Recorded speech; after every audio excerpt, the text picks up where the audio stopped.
Hello everyone. This is the continuation of reporting about in-volume rendering. Interactive art installations are generally computer-based and frequently rely on sensors, which gauge things such as temperature, motion, proximity, and other meteorological phenomena that the maker has programmed in order to elicit responses based on participant action. In interactive arts, both the audience and the machine work together in dialogue in order to produce a completely unique artwork for its audience to observe. However, not all observers visualize the same pictures because it is the interactive art. Each observer makes their own interpretation of the artwork and it may be completely different than another observer's views. Now let's move on to the history. According to the new media artist Antiochus Maurice Binayon, the first piece of interactive art should be the work done by Parrhasius during his art contest with Zeuxis, described by Pliny. In the 5th century BC, when Zeuxis tried to unveil the painted curtain,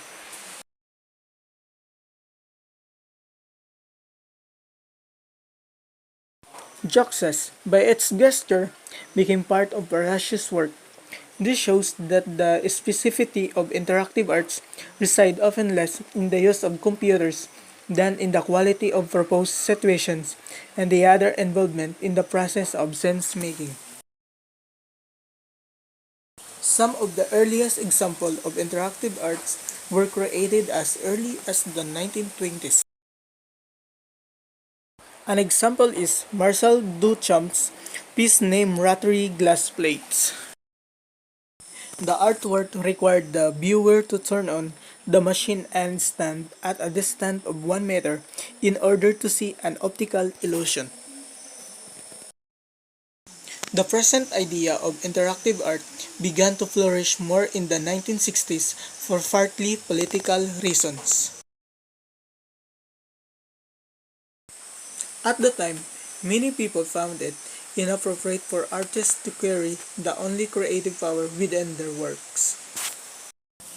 Those artists who held this view wanted to give the audience their own part of this creative process.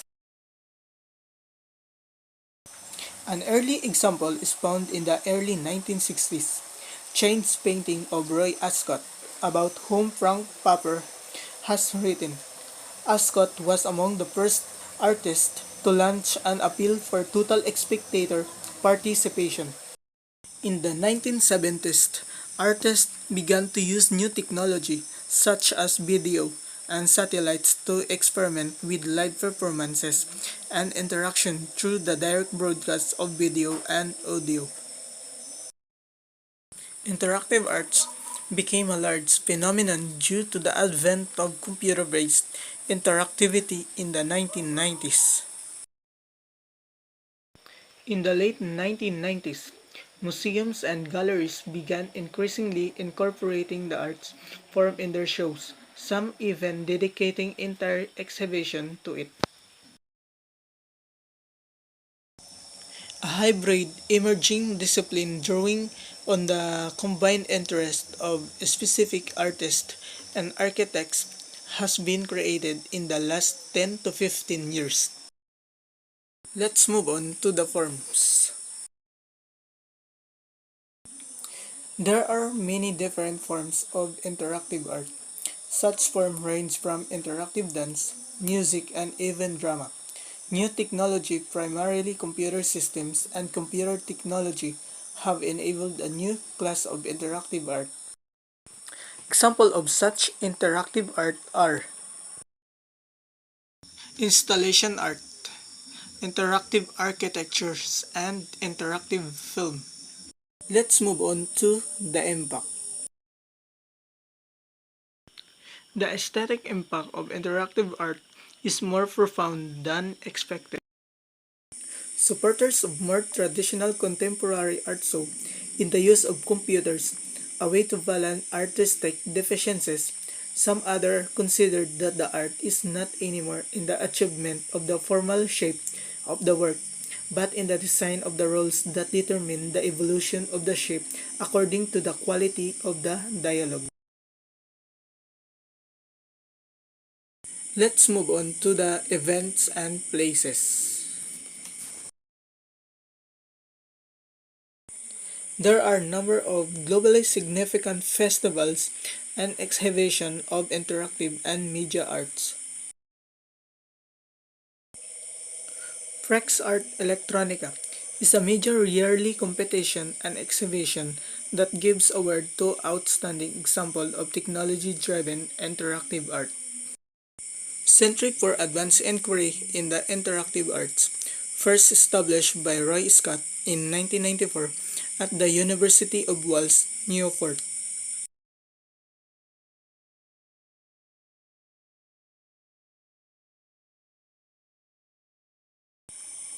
And later in 2003, Planetary Collegium was first doctoral and postdoc research center to be established specifically for research in the interactive art field.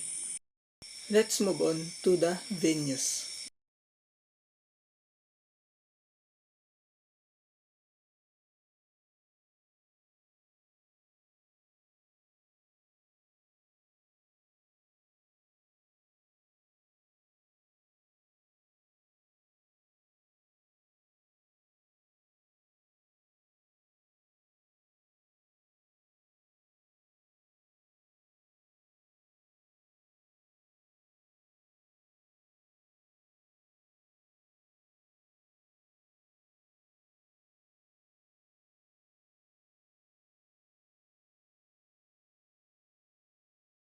Let's proceed now in tools. Wiring. The first open source electronic prototyping platform composed of a programming language, an integrated development environment or IDE, and a single board microcontroller. It was developed starting in 2003 by Hernando Barragan and was popularized under the name of Arduino.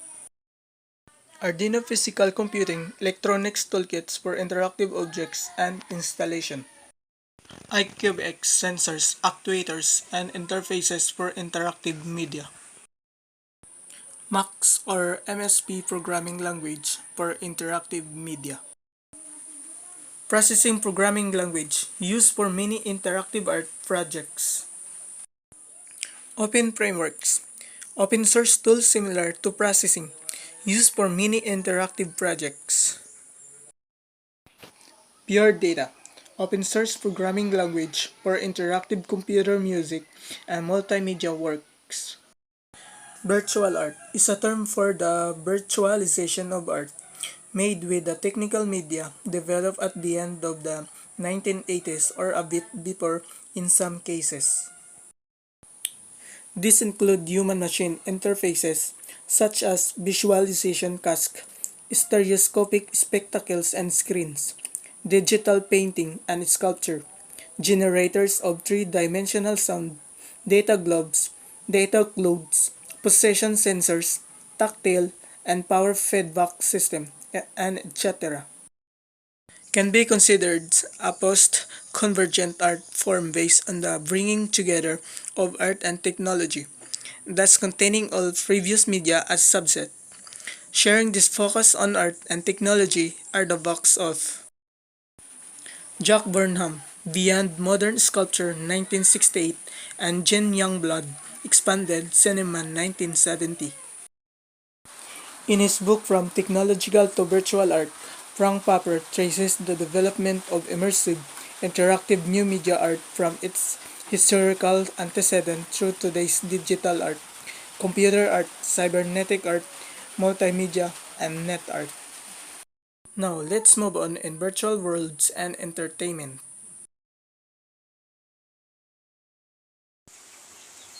Virtual art can be seen in worlds like Second Life and in worlds virtual environments in which anything is possible to the users who is represented by an avatar. In the virtual world, the avatar's abilities ranges from ordinary walking to flying, The environment and scenery of such environment is similar to the real world, except that it can be altered by the avatar. Worlds like Enworlds and Second Life features an editor which allows the users to build his or her own experience just the way he or she wants it to be. Virtual art is made of many computer programs and has no boundaries, so it uses animations, movies, computer games, and so on. As it becomes more and more popular and important, it results in people being able to live another virtual life. With the advancement in technology, virtual art has transformed and evolved quickly from simple 8-bit representation to 3D models containing millions of polygons.